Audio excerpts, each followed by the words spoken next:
Welcome to my class, student. It's English grammar. We are doing adverb and this is session 1 and this is the introductory session. In this session we will come to know about adverb. Adverb कहते किसे हैं?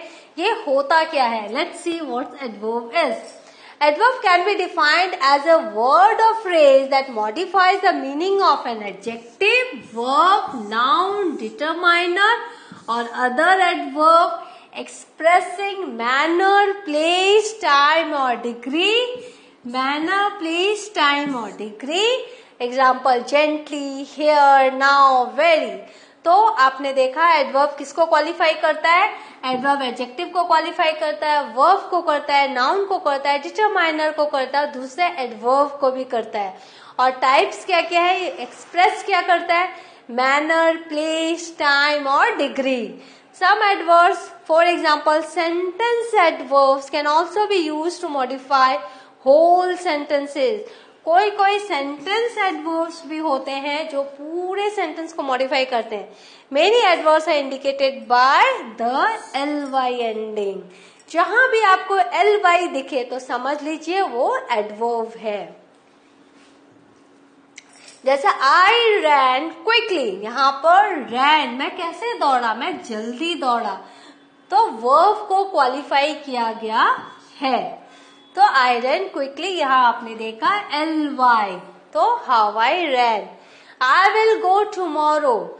Tomorrow says when I will go. Adverb of time. I have looked everywhere for my book. तो everywhere where I have looked. तो आपने देखा adverb of time, manner, place हम इस तरह से बताते हैं सेंटेंस में. नाउ टाइप्स ऑफ एडवर्ब्स क्या है? Manner, time, place, degree and frequency.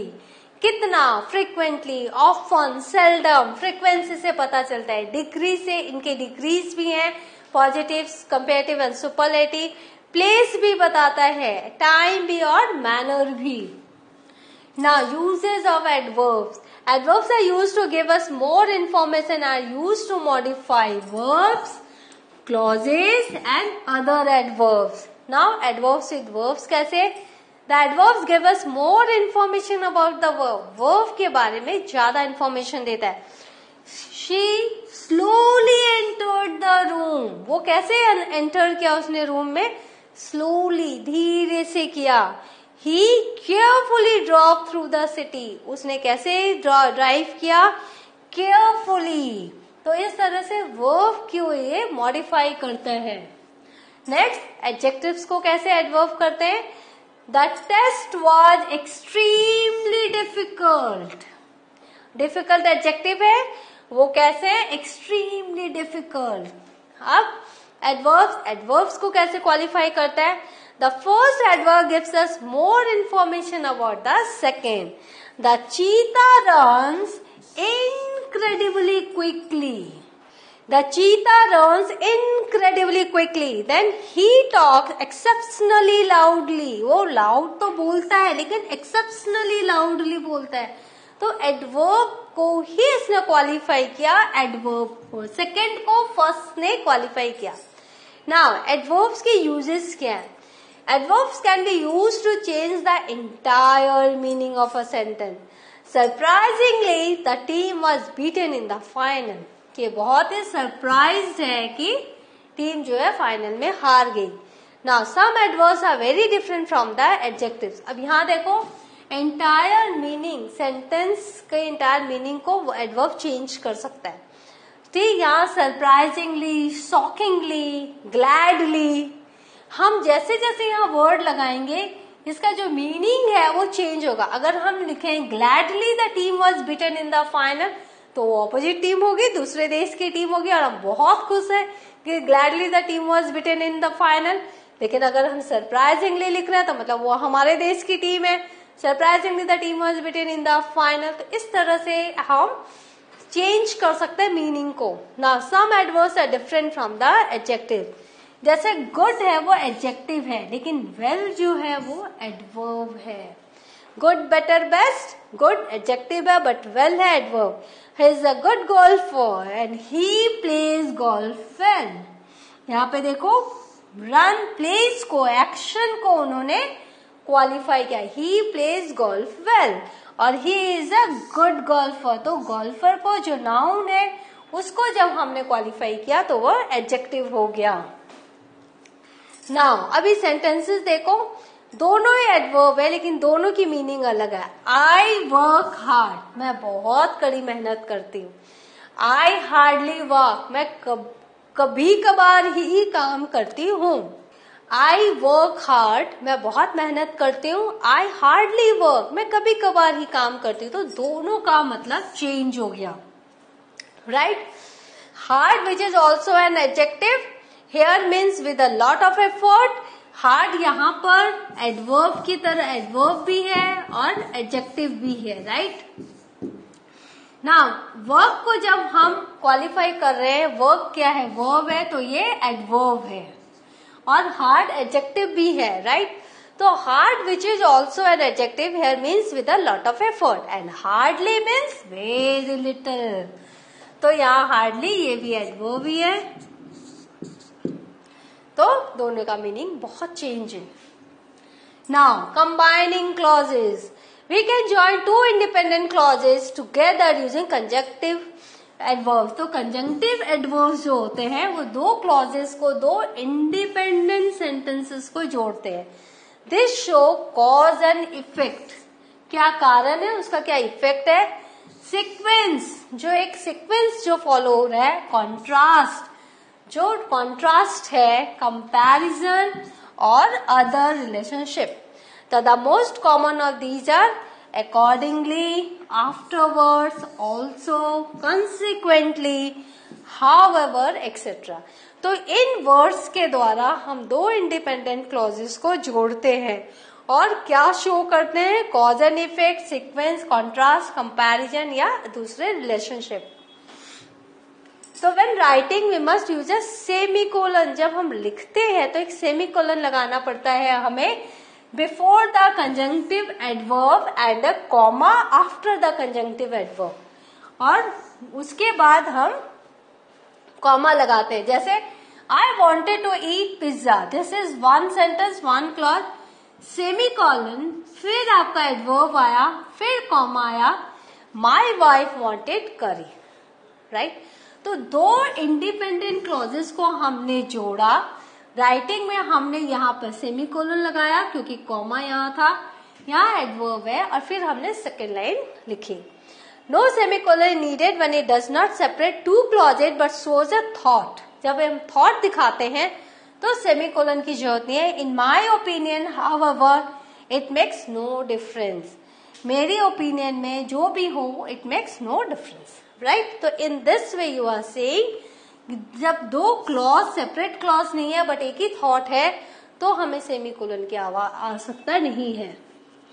Now there are 3 degrees of comparison in adverbs, positive, comparative and superlative. The adverbs form their comparatives and superlatives using er and est and more and most. Adverbs that end in ly use the words more and most to form their comparative and superlative, right। जो भी adverb है जो ly से and होंगे वहां more and most हम लिखते हैं कंपेरेटिव एंड सुपरलेटिव में। जैसे डीमली, मोर डीमली, मोस्ट डीमली। अब जो वन सिलेबल एडवर्ब्स हैं वो er कंपेरेटिव में, est सुपरलेटिव में हम लिखते हैं। जैसे फास्ट, फास्टर, फास्टेस्ट, ये वन सिलेबल है। फास्ट तो हमने फास्टर, फास्टेस्ट, यहाँ पे मोर एंड मोस्ट नहीं लिखा। It is incorrect to use er and more together. Always remember er और मोर एक साथ नहीं होता है और est एंड मोस्ट एक साथ नहीं होता है। तो the tree is more taller than the giraffe, ये मोर टॉलर नहीं होगा, सिर्फ टॉलर होगा, राइट। तो इसी तरह से est और मोस्ट एक ही सेंटेंस में नहीं यूज होता है। Now the tree is taller than the giraffe. Incorrect, my uncle is the most oldest in the family. Wrong, oldest in the family से ही पता चलता है कि वो सबसे ज्यादा वृद्ध है। correct. My uncle is the oldest in the family. So the comparative form is used to compare two things. We must not reach there later than 7 o'clock. तो यहाँ पर आप देख रहे हो later is the comparative, क्योंकि वो दो चीजों को कंपेयर करता है. Next, the superlative form is used to compare three or more things. He arrived the earliest, so he had to wait for the others. Some adverbs form the comparative and the superlative irregularly. Of the two dresses, which do you like better? Good, well, better, best. This has to be the farthest, far, farther, farthest I have ever walked in my life. तो इस तरह से आप देख रहे हो कैसे जो irregularity है, जो adverbs का जो form है वो change है. Now, the adverbs used at the beginning of the sentence are connecting adverbs and time adverbs. जो भी adverbs आप sentence के begin में देखते हैं वो connecting adverb है और time adverb है. Life is hard, however life can be fun. तो यहाँ पर आप देख रहे हो beginning में आया, right? How is connecting two phrases? It's a connecting adverb. Some of the connecting adverbs are however, next, till, consequently. Tomorrow I will visit my mom. Tomorrow is a time adverb. Now, the adverbs that are placed in the middle of a sentence are called focusing adverbs. जो middle में placed हैं, right? And they generally modify the second part of the sentence. Middle में अगर कोई adverb है वो second part of sentence को modify करते हैं.